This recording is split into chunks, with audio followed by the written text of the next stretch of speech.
오늘 말씀은 출애굽기 6장 6절로 8절 말씀 드리겠습니다. 그러므로 이스라엘 자손에게 말하기를 나는 여호와라.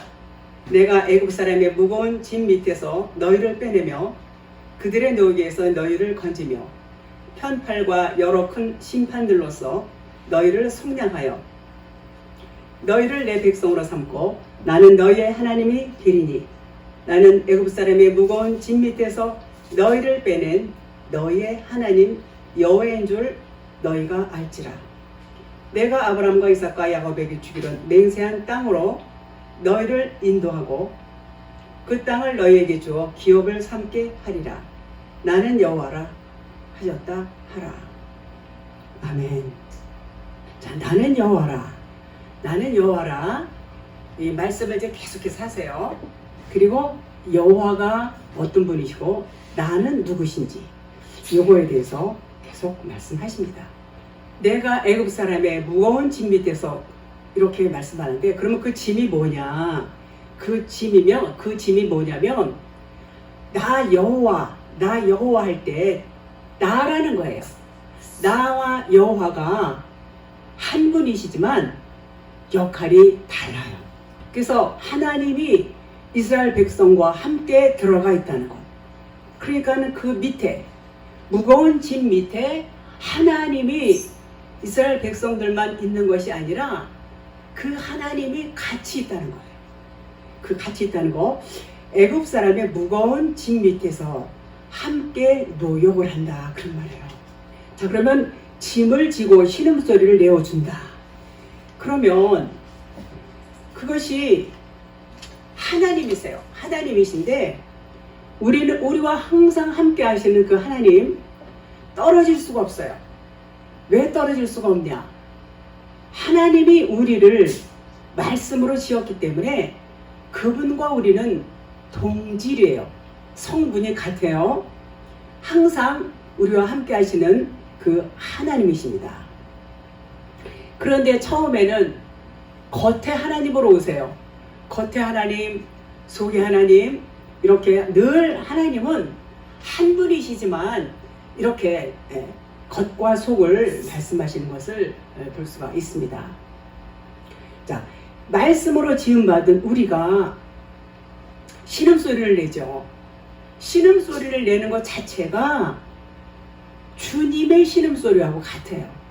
주님이 신음소리를 낸다, 우리가 신음소리를 낸다, 같은 것입니다. 예수님과 함께 우리를 애굽 사람 그 밑으로 넣었어요. 애굽 사람의 그 짐 밑으로 넣었어요. 이것이 나는 여호와 할 때 나예요. 나. 나는 여호와 나는 짐 밑에서 신음소리를 내는 나인데 그 짐 밑에서 빼내는 분은 또 여호와예요. 그러니까 나는 여호와다 했을 때 나라는 그 하나님과 여호와라는 하나님 두 분은 한 분이시지만 각각 역할이 다르다, 그런 말이에요.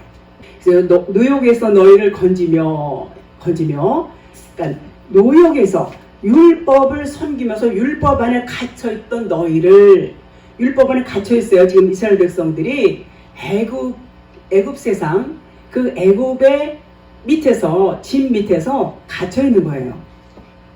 근데 너희를 거기서 구출하는 것, 거기서 너희를 구원하는 분이 누구냐면 여호와 이런 뜻이에요. 자, 편팔과 여러 큰 심판들로서 너희를 속량하여. 자, 그 편팔이라는 것은 말 그대로 팔을 이렇게 양쪽으로 쫙 펴요. 피면 오른팔 왼팔이 있어요. 오른팔 왼팔. 한쪽 팔은 그러면 이 왼쪽 팔은 예수, 오른쪽 팔은 그리스도를 의미하고 있어요. 근데 이것이 하나로 연결이 되죠. 연결이 돼요. 어떻게 연결이 되냐? 왼쪽과 오른쪽, 예수와 그리스도는 한 분이세요. 그분이 예수님, 육신, 말씀이 육신이 되어서 이 땅에 오신 그 예수님이 십자가에서 이렇게 죽으시지요. 십자가에서 죽으세요. 죽으시게 되는데 그 죽으신다는 것은 결국은 이제 계시가 그것이 이제 감췄던 것이 십자가에서 죽으시니까 계시가 되면서 드러나시는 분이 누구냐? 그리스도다. 이것을 깨닫게 해주신단 말이에요. 하나님께서 깨닫게 해주세요. 그것이 십자가 죽음을 통해서 예수님이 죽으심으로 그분은 죽은 자 가운데서 3일 만에 살아나시는 것이 이제 신약 성경에 보여지지만 이 구약에서도 여전히 그분은 살아계신 하나님으로서 일하시고 같은 반복적으로 일하시는 것을 볼 수가 있습니다.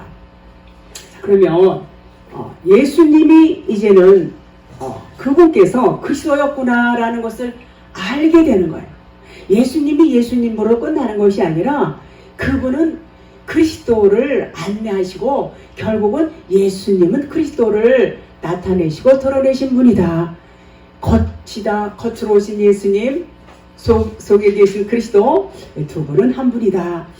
이렇게 십자가 죽음을 통해서 깨달을 수가 있는 것이지요. 자, 그럼 여기서 편팔과 여러 큰 심판들로 했어요. 자, 예수님이 육신 말씀이죠. 십자가에서 죽어주시는 것이 이것이 심판이에요. 세상 임금으로 오신 예수님이 심판을 받는 것입니다. 그러면 그 심판을 받아서 죽으시면 그거에 대한 값이 있어요. 그 값이 뭘까요? 진리가 완성이 돼요. 율법의 마침이 예수님 십자가 다 이루었다 그러셨어요. 율법의 마침이 되면서 그리스도 진리, 생명, 사랑으로 부활을 하시게 되죠. 그것이 예수님이 죽으신 값이다. 핏값이다. 이렇게 말씀을 드릴 수가 있습니다. 요한복음 18장 37절. 빌라도가 이르되 그러면 내가 왕이 아니냐? 예수께서 대답하시되 내 말과 같이 내가 왕이니라. 내가 이를 위하여 태어났으며 이를 위하여 세상에 왔나니 곧 진리에 대하여 증언하려 함이로라. 무릇 진리에 속한 자는 내 음성을 듣느니라 하신대. 예수님이 이제 십자가 죽으시기 이제 지시기 바로 직전에 하신 말씀인데 진리에 대하여 증언하러 오셨다 그러셨어요. 예수님 십자가에서 마지막 이제 죽으시는 그것도 결국은 뭐예요? 진리를 증언하는 증언이 되는 거예요. 자료가 되는 거예요. 말하자면. 그래서 그것에 대해서 예수님이 십자가에서 이제 마지막 순간 죽으시는 것에 대해서 증언하시는 분이 바로 누구냐? 여호와다, 성령님이시다. 그런 말이에요. 요한복음 16장 13절 14절. 그러나 진리의 성령이 오시면 그가 너희를 모든 진리 가운데로 인도하시리니 그가 스스로 말하지 않고 오직 들은 것을 말하며 장래 일을 너희에게 알리시리라. 그가 내 영광을 나타내리니 내 것을 가지고 너희에게 알리시겠느니라. 자, 여기서 성령이 이제 진리 가운데 오셔서 이제 우리에게 알려주시지요. 내 것을 가지고 내 것이 뭘까요? 예수님 것이 뭐예요? 십자가 피 흘려 죽으신 것. 이거 아주 굉장한 사건이죠. 이것은 우리가 사느냐 죽느냐, 우리를 살리시는 것, 인류를 살리시기 위한 그 십자가 죽음이죠.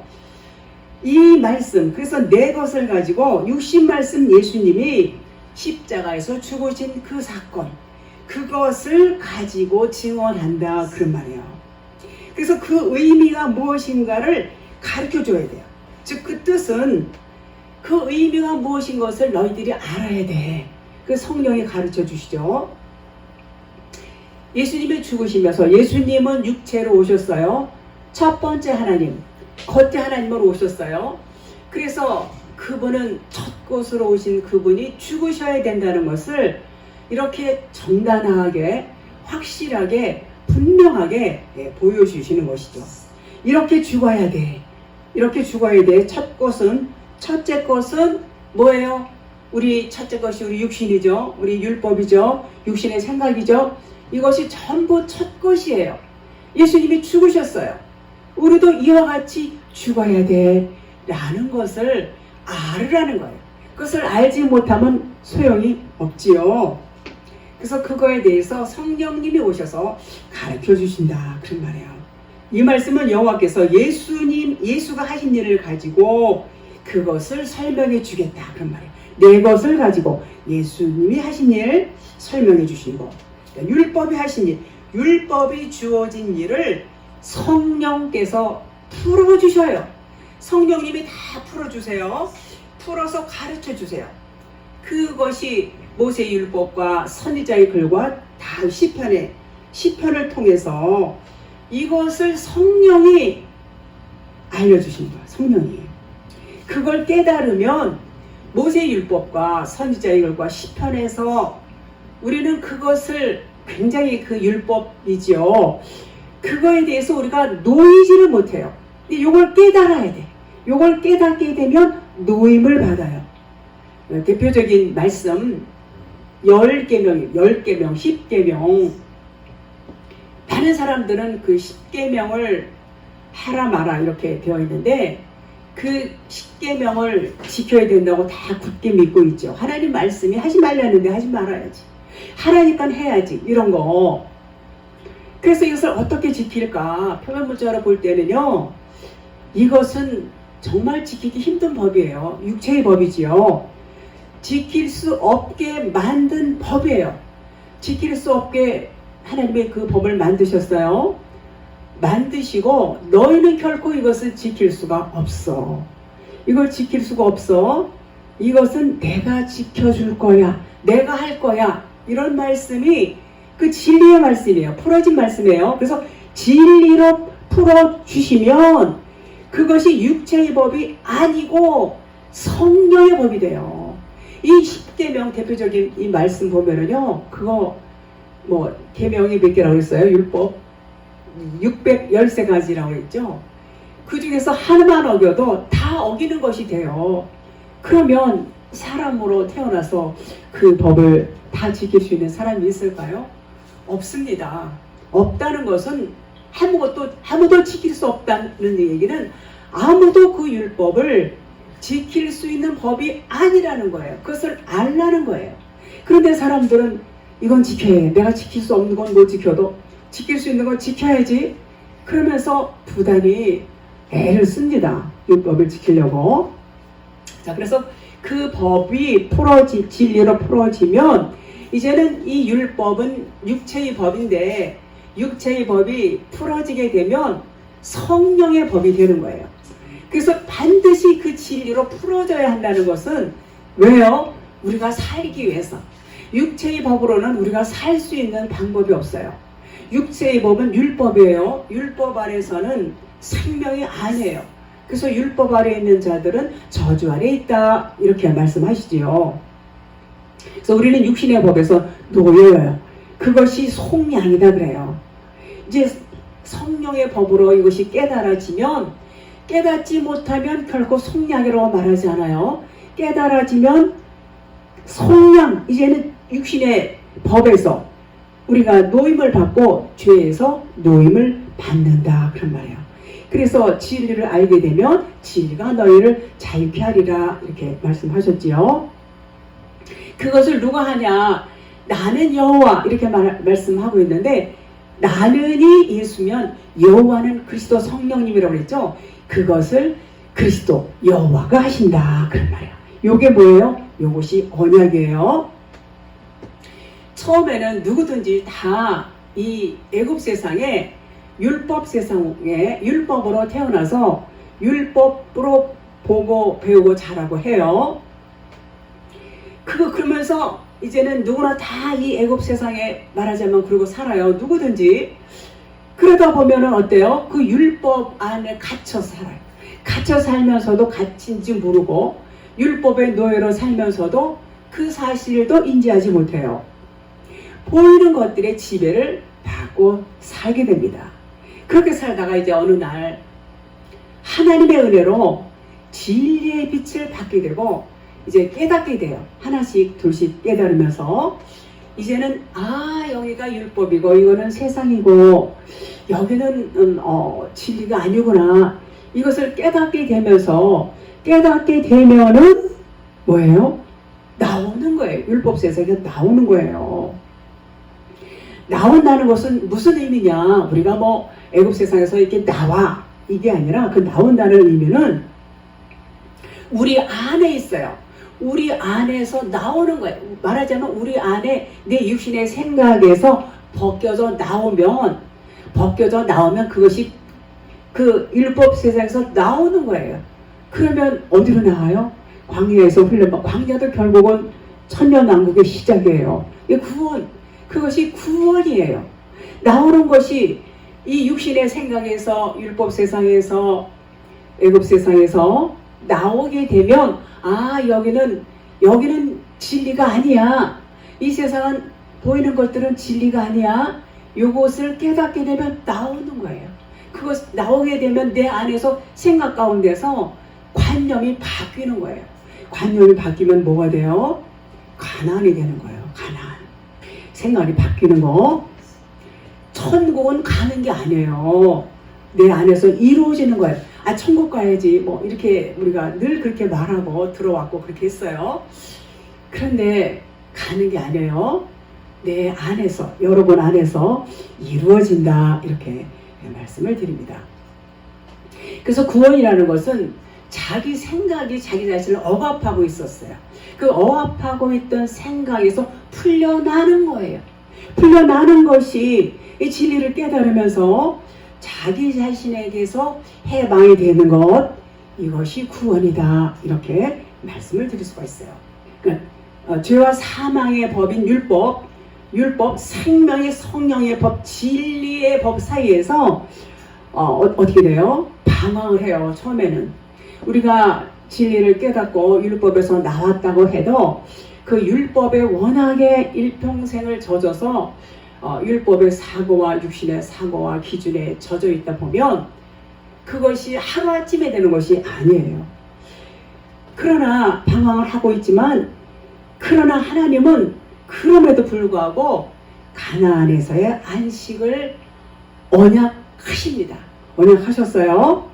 하나님께서는 반드시 너희를 이제는 가나안 백성, 나의 백성으로 내가 너희를 삼는 거야. 이렇게 언약을 하시고, 우리의 그 연약한 부분들조차도 하나님은 보시지만 하나님의 언약은 반드시 이루어진다. 그런 말입니다. 진리를 계속해서 율법에서 나오라고 강조를 해요. 계속 나오라고. 왜요? 율법 아래에는 생명이 없어요. 그건 사망의 법이기 때문에 나오라는 말씀을 계속 말씀을 볼 때마다 하십니다. 로마서 7장 21절. 그러므로 내가 한 법을 깨달았노니 곧 성언을 행하기 원하는 나에게 악이 함께 있는 것이로다. 여기서 이제 선이 나와요. 여기서 이 선은 우리가 사람들이 생각하는 선이 아니에요. 그런 선이 아니에요. 아가도스, 그래서 하나님께만 있는, 하나님께만이 절대적인 그 선을 말해요. 우리가 선하게 살아야지, 착하게 살아야지, 이런 차원이 아니에요. 세상에서 우리가 선하게 살아야지, 물론 선하게 살아야 돼요. 선하게 살아야 되고 악하게 살면 안 되지요. 이런 것은 뭐냐면 표적이고 모형이에요. 그러니까 뭔가를 가르치기 위해서 나타난 것. 하나님은 그걸 모두 다 뭐라고 그러냐면, 우리가 선하게 살고 뭐 악하게 살고 그냥 다 모두 그 표적이에요. 이 표적, 이것은 악이다 그래요. 악이다. 왜냐하면 그 표적만 알고 있으면 악이에요. 그 표적이 무엇을 말하고 있는가, 표적 속에서 의미하고 있는 것이 무엇인가, 이것을 깨닫지 못하면 그냥 악이다. 한 법을 깨달으니, 한 법은 율법이에요. 율법을 깨달으면 진리를 알게 되고 하나님의 사랑을 알게 됩니다. 그걸 깨달았어요, 바울이요. 그래서 선을 행하는 나에게 악이 있다고 해서 악이 있다는 걸 깨달았어요. 그러면 선을 행한다는 게 무엇일까요? 선으로 만들어진다는 창조를 말하고 있어요. 내가 선으로 만들어지기를 원하지만 악이 함께 있다, 그런 말이에요. 율법 겉에 거 영향을 받고 있는 나 자신. 그러니까 율법의 영향을 계속 받아요. 육신이 있기 때문에. 그것이 악이라는 것을 이제 알았다는 거예요. 악이라는 것을. 악의, 불의 이런 것들 전부 죄지요. 안에 것만, 그러니까 그 표적 안에 들어있는 거 보이지 않지요. 그것만 순결하고 그것만 아주 성결해요. 그래서 그것을 깨달은 거예요. 그 율법의 겉은 악하구나. 율법 겉으로 보여지는 것들은 악해. 이것을 깨달았어요. 율법 안에 있는 보이지 않는 그것이 선이구나. 그것이 진리구나. 이것을 바울이 알았다. 그런 말이에요. 로마서 7장 22절. 내 속사람으로는 하나님의 법을 즐거워하되 속사람은 이제 이 속사람은 하나님의 법을 당연히 즐거워하죠. 거듭난 영이 속사람이에요. 거듭난 영은 당연히 하나님의 법을 즐거워하고 하나님의 법을 사모합니다. 그래서 그 하나님의 법이 뭐예요? 성령의 법이죠. 성령의 법. 겉의 문자 말씀 속에는 자, 이 겉의 문자 이 말씀 속에는 하나님의 법이 들어있어요. 그래서 그 들어있는 법을 찾는 것이 밭에 감추인 보화를 찾는다. 그런 말이에요. 그 보화를 찾으면 어때요? 그 보화가 즐겁단 말이에요. 그 법이 즐거운 거예요. 그 법이 무슨 법이에요? 생명의 성령의 법이다. 그 법이 그런 말이에요. 로마서 7장 23절. 내 지체 속에서 한 다른 법이 내 마음의 법과 싸워 내 지체 속에 있는 죄의 법으로 나를 사로잡는 것을 보는도다. 그러니까 육신의 법으로 겉사람과 속사람이 싸운다는 거예요. 육신의 율법과 진리가 부딪히는 거예요. 둘 사이에 이제는 그냥 바울 안에는 육신의 법이 있고 진리의 법이 있어요. 성령의 법이 있어요. 그래서 괴로운 거예요. 그 안에 끼어가지고 지금 애굽에서 이스라엘 백성들이 신음하고 있는 상태.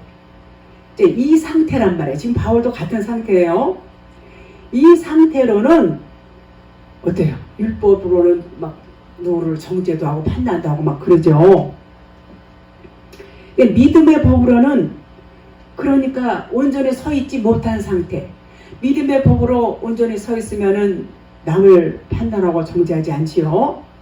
그러니까 성령의 법으로 살지 못하는 이 바울을 보는 거예요. 그러니까 율법의 요소가 우리 안에 있어요. 지금 이스라엘 백성들 안에 있어요. 여러분 안에 있어요. 제 안에 있어요. 그래서 가나안에 아직은 못 들어가 있는 상태예요.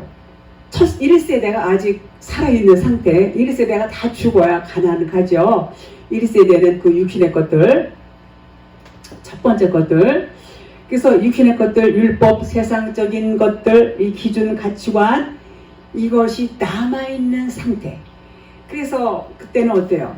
자기도 괴롭고 남도 괴롭게 해요. 이쪽도 저쪽도 아니에요.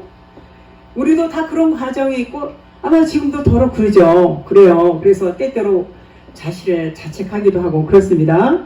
이게 모두 우리들의 상태예요. 그러니까는 탄식이 나올 수밖에 없다. 그런 말이에요.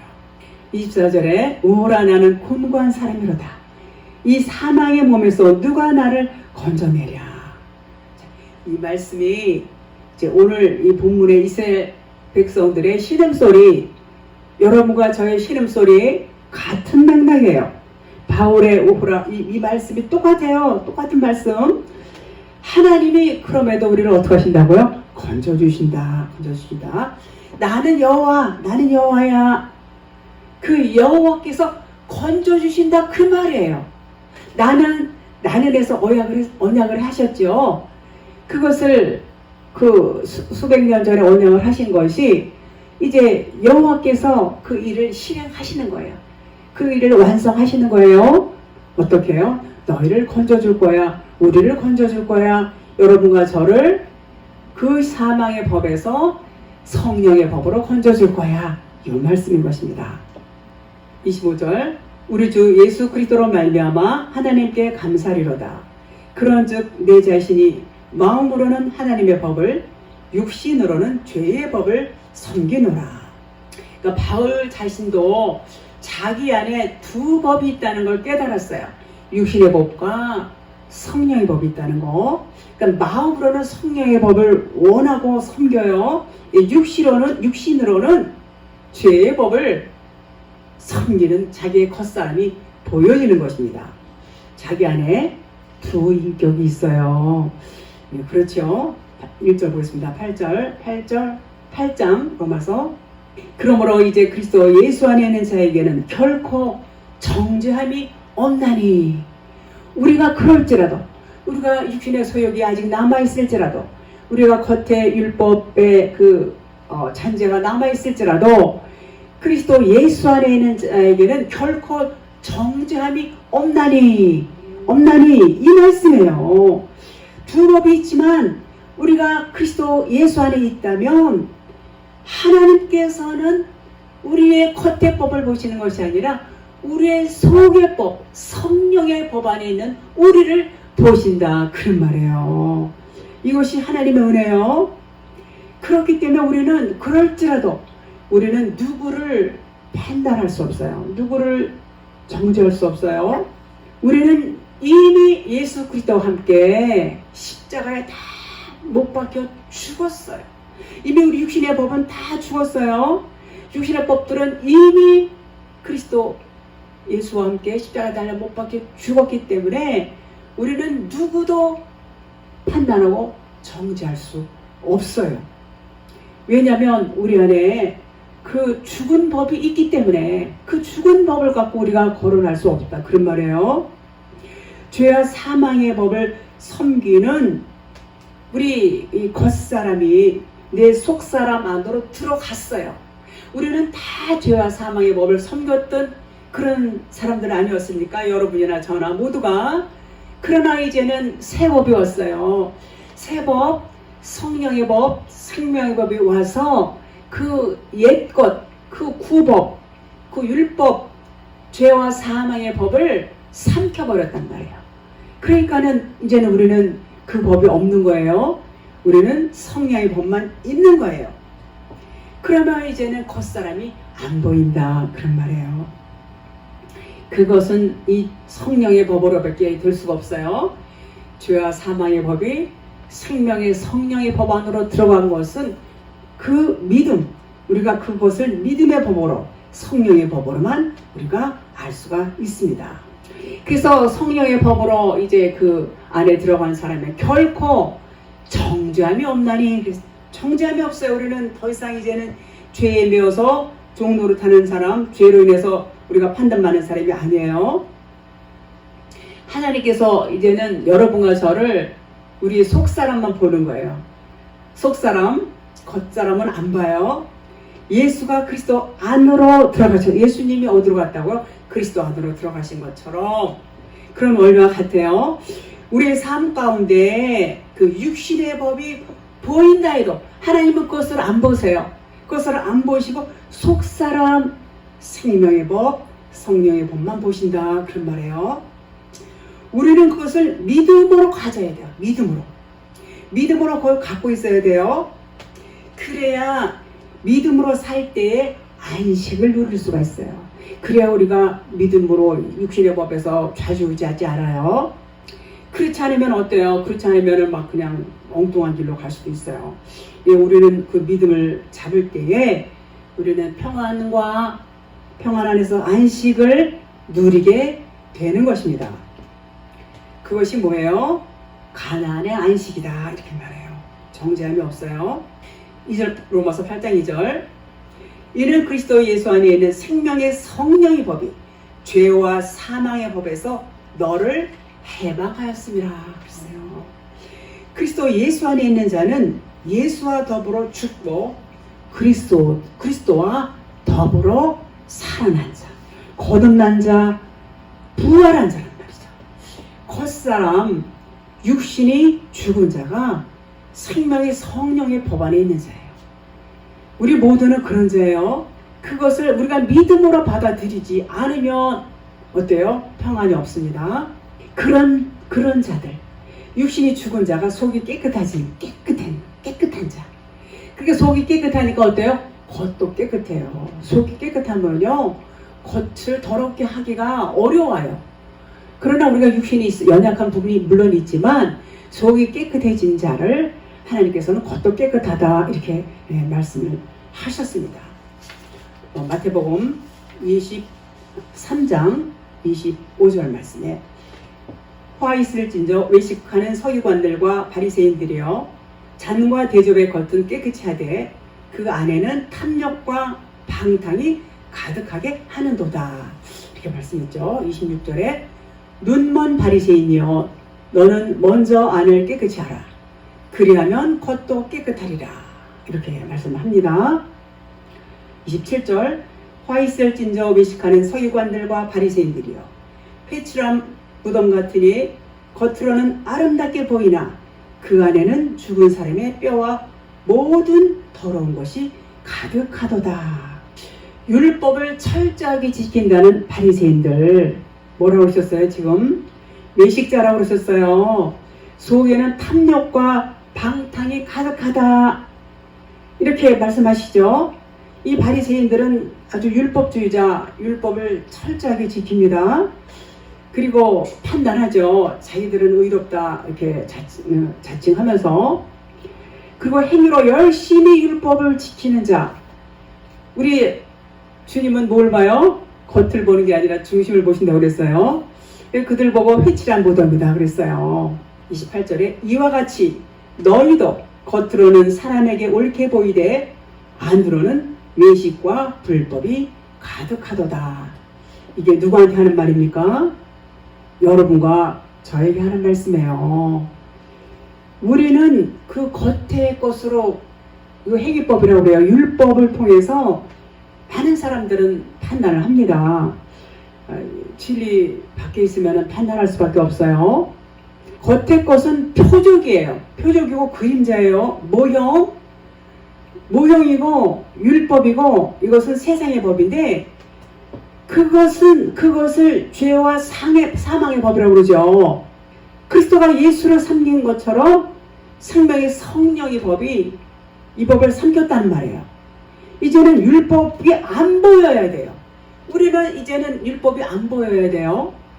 그럼에도 우리가 계속 그것을 본다는 것은 아직 율법에서 온전히 나오지 못했기 때문에 그래요. 이것을 하나님께서는 이제는 율법이 보이지 않아야 되는데 보이지 않게 하나님이 하시겠다. 이제 이렇게 우리에게 언약을 하셨습니다.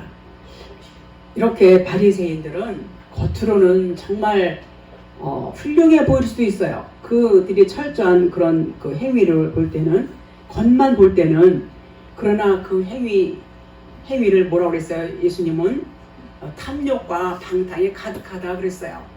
근데 오늘날 우리 교인들 믿는 사람들이 현대판 바리새인이라고 그렇게 말합니다. 겉으로는 아주 모범적으로 그 믿음 생활을 참 철저하게 잘해요. 봉사도 잘하고 헌신도 잘하고 아주 그 반듯하게 헌금 생활도 잘하고 그렇게 하고 있지만 그들이 겉모습은 바리새인과 다를 바가 없지만 하나님은 뭐라고 하셨어요? 회칠한 무덤이라고 말씀하시고 지금 제가 읽어드렸죠. 로마서 탐욕과 방탕으로 가득하다고 그랬어요. 그러니까 우리 속이 깨끗하지 못하면 겉이 아무리 깨끗해도 그것은 회칠한 무덤에 불과하다 이런 말이에요. 겉은 좀 부족하다 할지라도 우리가 행위면에서 이렇게 뭐 봉사라든가 뭐 부재라든가 이를테면 겉으로 드러나는 행위법 이런 것들이 좀 부족하다 할지라도 그가 진리로 바로 서 있다면 하나님은 그걸 보신단 말이에요. 앞서 말씀드린 겉을 보는 것이 아니라 우리 속의 중심을 보세요. 우리 속 안에 진리의 법이 있느냐 성령의 법이 있느냐 이걸 보신다 그런 말이에요. 그래서 우리가 겉으로 믿음 생활 열심히 하는 것도 물론 중요해요. 중요하지만 정말 중요한 것은 겉보다 속이 중요하다. 이런 말씀을 하나님께서는 계속해서 말씀하고 계십니다. 그래서 율법이 보이지 않아야 돼요. 겉의 것을 보고 판단하거나 이렇게 하는 것은 진리의 사람이 아니다. 그렇게 말씀을 하시죠. 그래서 이것을 구원하는 것, 그러니까 육신의 생각에서 나오는 것이 구원인데, 우리가 아직도 육신의 것들이 조금이라도 있을지라도 우리는 이것이 계속해서 육신이 있는 동안에는 육신의 목숨이 꼴까닥 할 때까지는 계속 가는 거예요. 그래서 날마다 십자가로 가서 죽어야 돼요. 또 아직 살아있다 그러면 또 죽고, 아직 살아있다 그러면 또 죽고, 계속해서 십자가에 가서 못을 박는 것입니다. 바울이 나는 날마다 죽노라, 그거예요. 바로 그럴지라도 뭐라 했어요? 나는 여호와다. 너희들이 그럴지라도 나는 너희를 구원해. 너희는 나의 백성이야. 주님 하나님께서, 여호와께서는 이렇게 언약을 해 주셨습니다. 그래서 이 의미를 알아야 된다, 그런 말이에요. 하나님께서 처음에는 전부 율법으로 주시지만 결국 율법은 생명의 성령의 법이 아니기 때문에 그것을 그 안으로 삼켜버리세요. 생명의 성령의 법 안으로 죄와 사망의 법을 삼키시게 되고, 뭐만 남아요? 생명의 성령의 법만 남는다, 그런 말이에요.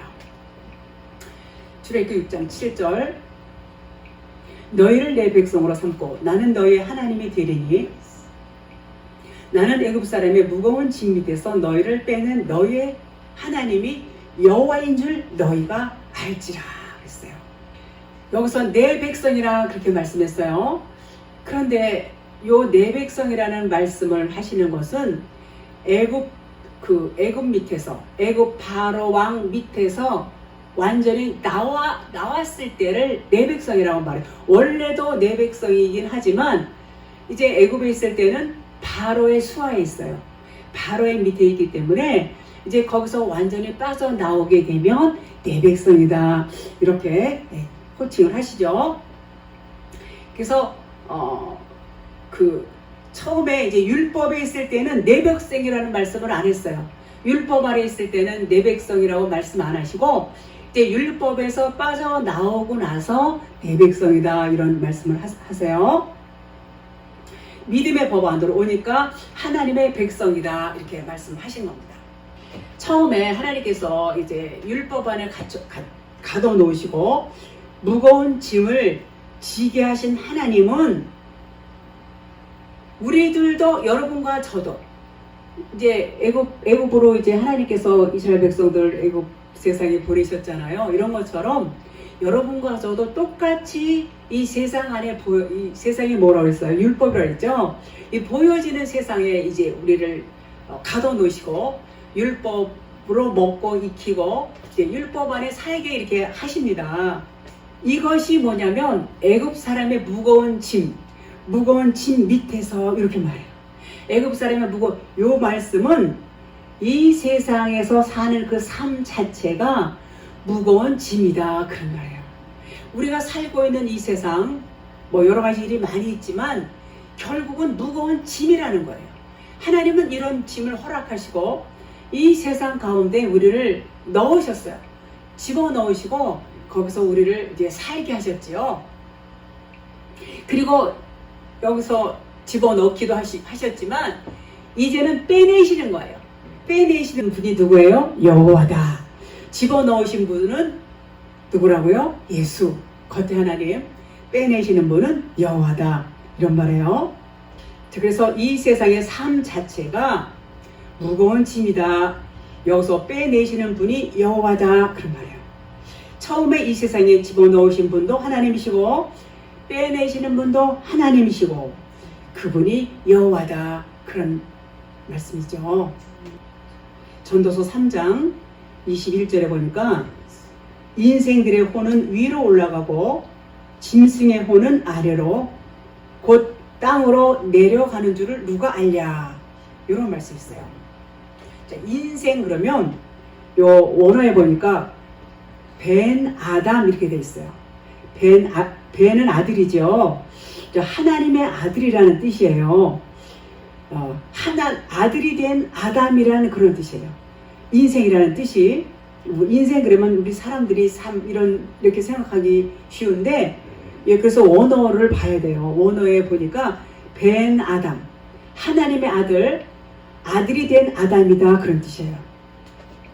그래서 하나님의 아들들의 혼은 위로 올라간다 그랬어요. 여기서 혼은 우리가 그냥 생각할 때 푸시케 이렇게 생각할 수 있는데, 원어에 보니까 르하흐로 돼 있어요. 르하흐는 히브리 말로 영이에요. 영. 혼이 아니에요. 영이에요. 그리고 헬라 말로는 푸뉴마 그러죠. 영이에요. 그래서 혼은 위로 올라간다. 그래서 혼은 르하우, 영이 맞아요. 영이. 그래서 하나님의 아들들은 거룩한 영, 하기오스 푸뉴마 그러죠. 하기오스 푸뉴마, 깨끗한 영. 짐승의 혼도 르하우로 돼 있어요. 짐승의 혼도 르하우, 영으로 돼 있어요. 자, 짐승의 영이기 때문에 우리가 여기서 짐승 그러면 4발 달린 짐승 이렇게 생각할 수 있지만, 진리를 모르면 4발 달린 짐승 이렇게 생각하기가 딱 쉬워요. 겉에 문자로만 보면. 그런데 우리 사람을 말하는 거예요. 말씀을 듣고 깨닫지 못하면은 멸망하는 이성 없는 짐승이라고 그랬죠. 그 짐승을 말하는 거, 우리 사람을 말하는 거예요. 말씀을 못 깨달아, 깨닫지를 못해. 깨닫지 못하는 영을 뭐라고 그래요? 더러운 영이라고 그래요. 더러운 영. 그래서 여기서 말하는 그 영도 역시 르하우로 돼 있어요. 혼도 르하우로 돼 있어서 아카도르토스 푸니마 그래요. 더러운 영을, 깨끗한 영, 거룩한 영을 하기오스 푸니마 이렇게 말하죠. 예, 더러운 영은 짐승의 영이다 그런 말이에요. 깨닫지 못한 영, 말씀을 듣고도 못 깨달아요. 겉사람이죠. 그것을 땅으로 버려진다 그랬어요. 하늘로 올라가는 영은 깨끗한 영, 하나님과 함께 한다는 영, 속사람. 그러나 속사람과 겉사람은 어때요? 둘이 하나예요. 처음에는 겉사람이었지만 속사람이 들어있다. 겉사람 안에는 속사람이 들어있어요. 속사람이 들어있다가 말씀을 듣고 깨달아지면 겉사람은 속사람 안으로 들어가게 됩니다. 그러니까는 겉사람이 없어지지요. 그럼 어떻게 돼요? 속사람은 남아요. 그러니까 짐승의 혼이 땅으로 내려간다는 것은 겉의 것은 땅적인 존재야. 그것을 나타내는 거예요. 그래서 그것을 깨달으면 그 영은 바로 깨끗한 영이 된다. 그것을 의미하고 있어요. 그러므로 인생의 혼이나 짐승의 혼은 둘이 아니고 하나다. 하나를 이렇게 설명하는데, 우리가 말씀을 깨닫지 못했을 때는 짐승의 혼이고, 그 짐승의 혼은 땅으로 내려가지만 말씀을 깨닫게 되면 짐승의 혼이 이제는 사람의 혼, 인생의 혼이 돼서 아들이 되는 거예요. 하나님의 아들이 되면 그 겉에 짐승의 혼이 인생의 혼 안으로 들어간다. 이 둘은 하나다. 그런 말이에요. 그러니까 복음을 알면은요, 복음은 저주한다, 멸망시킨다, 심판한다 이런 표현이 있지만 그 표현의 그 진의를 보면은 전부 좋은 말이에요. 전부. 그래서 하나님 말씀은 복음이다, 기쁜 소식이다 이렇게 말하기에 충분합니다. 이것을 누가 알냐 그랬어요. 누가 알냐? 알기 전에는 모른다는 얘기예요. 우리가 진리 알기 전에는 알았어요. 여러분이나 저나 다 겉에 것만 알고 겉에 문자 말씀 그냥 이거 보고 그냥 그냥 계명 지키려고 얼마나 안 그랬습니까? 근데 그러니까 깨닫는 것이 사실은 쉽지는 않아요. 알기까지 과정이 필요하고 알기까지는 힘들다. 그런 의미가 누가 알냐 이런 말이 그런 말이에요.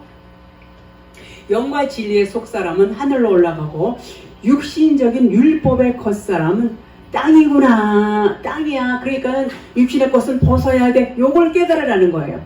육신의 것은 땅이야. 요걸 깨달으면 그냥 하늘적인 존재가 되는 거예요. 하늘로 올라갈 수 있는 그런 하기오스 푸니마 거룩한 영이 된다 그런 말이에요. 그러니까 여기서 깨달을 게 뭐예요? 아, 더러운 영은 땅으로 갈 수밖에 없고, 그러니까 영생이 없는 거예요. 땅으로 간다. 땅은 영생이 아니에요. 하늘이 영생이에요. 요걸 깨달으면 다 거룩한 영이 된다 그런 말이에요.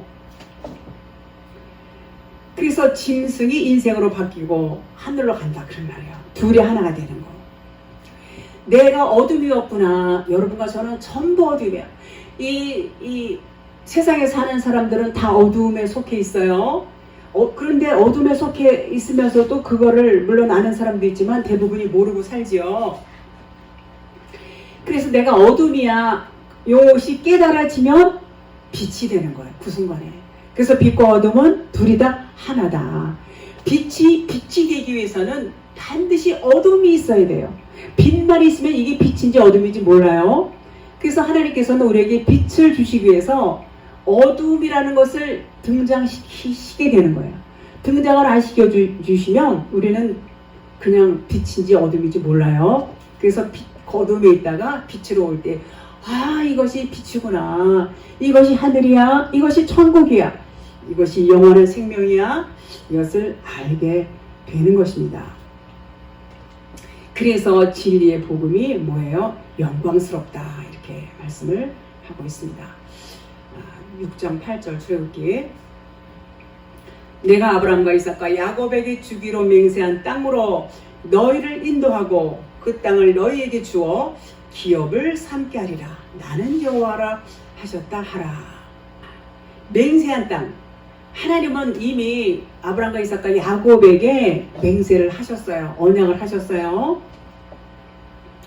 그 언약을 이제 누가 이루죠? 이제 여호와가 이루죠. 처음 하나님께 언약을 하셨고 이제 나중 하나님 여호와 성령께서 벌써 이제 그 언약한 것을 이루시게 되죠. 여기서 언약해 주신 하나님은 나는 여호와다 할 때에 나 첫 번째 하나님이에요. 나는 나야. 제가 앞전에 그 설교 여러 번 드렸죠. 그 나는 겉에 하나님은 예수를 의미하고 있어요. 예수를 통해서 즉 율법으로 오셨죠. 예수님은 율법으로 오셔서 율법이다 이렇게도 말씀을 드려요. 율법을 통해서 언약을 해주셨어요. 그 언약이 성취되기 위해서는 첫 것이 깨져야 돼요. 첫째 것을 폐하시면 둘째 것을 세우려 하심이라. 첫 돌판이 깨지고 계속 그 수로 이어져요.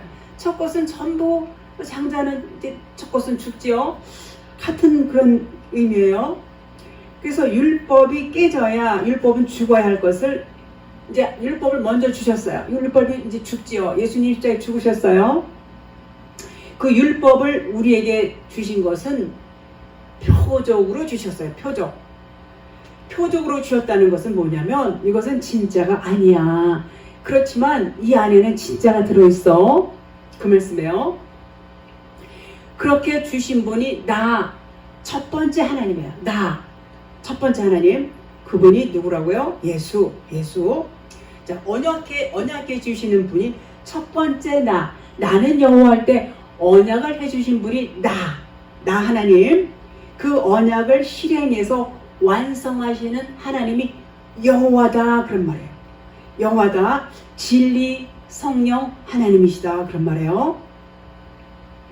그 처음 것이 끝이 나야 돼요. 처음 것이 뭐예요? 예수. 그것이 끝나야 돼요. 그래야 그 안에서 영과 진리가 나오지요. 이 영과 진리가 생명이에요. 말하자면 영원한 생명. 그래서 그 첫 번째 것이 부서졌어요.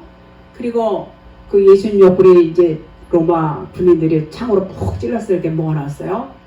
물과 피가 나왔다고 그랬어요. 그러니까 물과 피와 성령은 하나다 그랬어요.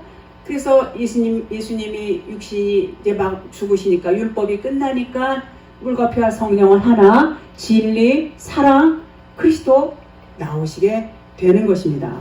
그것이 생명이에요. 영원한 생명이 되는 것이죠. 말라기서 3장 6절. 나 여호와는 변하지 아니하나니 그러므로 야곱의 자손들아 너희가 소멸되지 아니하느니라. 여기서 나 여호와는 할 때 첫 번째 하나님과 두 번째 하나님이에요. 그러니까 나 여호와는 변하지 않는다 그런 말이에요. 변하지 않는다는 것은 뭐가 안 변해요? 성령은 회전하는 그림자도 없으세요. 성령 진리는 보이지도 않고 변하지도 않아요. 그림자도 없어요. 그러나 겉에 하나님은 안 변해요? 변해요. 겉에 하나님은 보이는 하나님이기 때문에 그림자도 있어요. 모형이에요. 실상이 아니에요. 그러나 그 안에는 진리가 들어있지요. 자, 그러면 나 여호와는 할 때 나 여호와는 성령님을 의미하죠. 성령님. 그래서 그러므로 야곱의 자손들아, 지금 말라기서 3장 6절에 너희가 소멸되지 아니하느니라. 이 뜻은 보이는 육체 율법 말씀 예수님이 죽으셨어요. 이제 다시 살아나신 그리스도는 더 이상 변하지 않는다 그런 거예요. 그래서 진리고 그것을 성령님이다, 그리스도다, 기름부이다, 하나님이다 이렇게 말해요. 이 진리의 하나님으로 구원받는 자가 누군가? 나다. 나다. 나라는 존재는 여러분과 저예요. 깨끗한 영. 이제 원래 우리가 아카도로스 푸니마 더러운 영이었죠.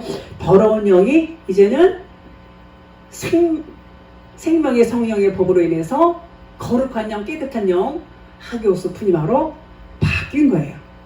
더러운 영은 뭐예요? 더러운 영이라는 것은 보이는 것을 추구해.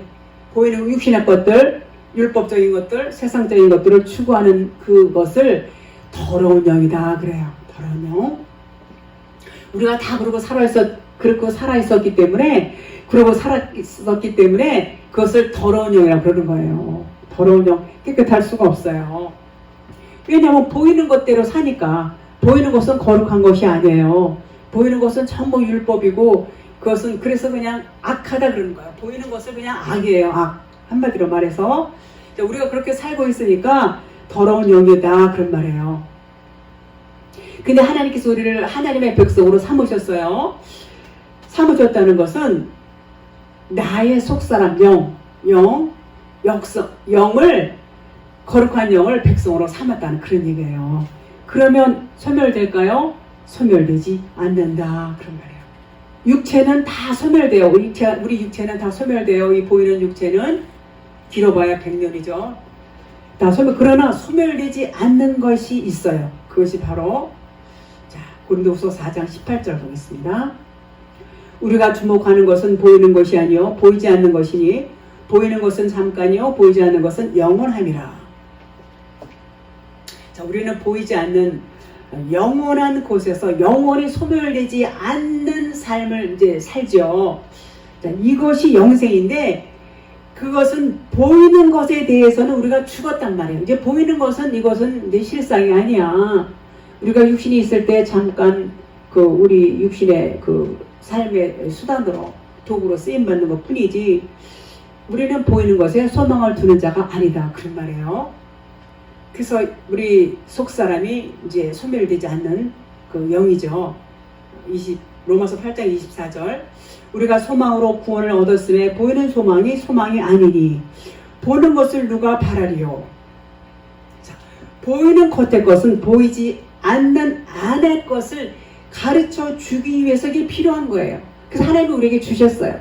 보이는 것을 통해서. 왜냐하면 보이지 않는 것은 알 수가 없어요. 우리는요. 우리 자체가 보이는 사람으로 태어났기 때문에 세상도 전부 다 보이지요. 율법 세상이지요. 그래서 보이는 것을 주신 것은 보이지 않는 것을 가르쳐 주기 위해서 우리에게 주셨어요. 그래서 그것을 겉에 거 보이는 것은 전부 표적이고 그림자고 모형이다 그랬어요. 그래서 이거는 표적이야, 이거는 그림자야, 이거는 모형이야. 이것을 깨닫게 되면 우리의 겉사람이 죽은 거예요. 그것을 겉사람이 살아있으면은 깨달을 수가 없어요. 그래서 그것을 깨닫게 된다면 나의 겉사람은 이것은 그냥 표적이구나. 진리의 눈이 떠지게 되면 깨닫게 되는 것이죠. 그래서 겉사람이 죽으면 영과 진리로 살아나게 되죠. 겉사람이 죽으니까 내 안에 잠자던 영이 깨어나는 거예요. 그럼 그 영은 어떻게 해요? 영원한 생명으로 영생. 그래서 영생은 영원한 생명이라고 그러죠. 이것은 우리 사람이 할 수 있는 부분이 아니에요. 전부 하나님께서 하시죠. 하나님께서 해주셔야만 가능한, 그래서 하나님의 은혜다, 이렇게 말씀을 드리셨어요. 로마서 8장 25절, 만일 우리가 보지 못하는 것을 바라면 참음으로 기다릴지니라. 겉의 것이 영원한 것이 아님을 알았다면 이제 다 버리는 거예요. 다 버려요. 안할 것만 믿음으로 산다는 거예요. 안할 것만 믿음으로 살 때에 율법의 의로 살려고 하지 말고 믿음의 법, 그 죄와 사망의 법에서 벗어나서 생명의 성령의 법으로 살라, 그런 말이에요. 하나님은 그 말씀을 하세요. 겉의 것은 내가 줬지만 그것은 너희에게 속의 것을 알려주기 위해서 겉의 것을 준 거야. 이제 속의 것을 알았으면 속의 것으로 살아야지. 겉의 것으로 살지 말고 이제는 속의 것으로 살아야 돼. 요 말씀을 하세요. 왜냐하면 속의 것으로는 소멸되지 않고 바로 그 속사람으로 사는 것은 영생의 삶이다. 내가 너희를 사랑해서 그렇게 살게 해줄 거야. 이런 말씀을 하고 계십니다.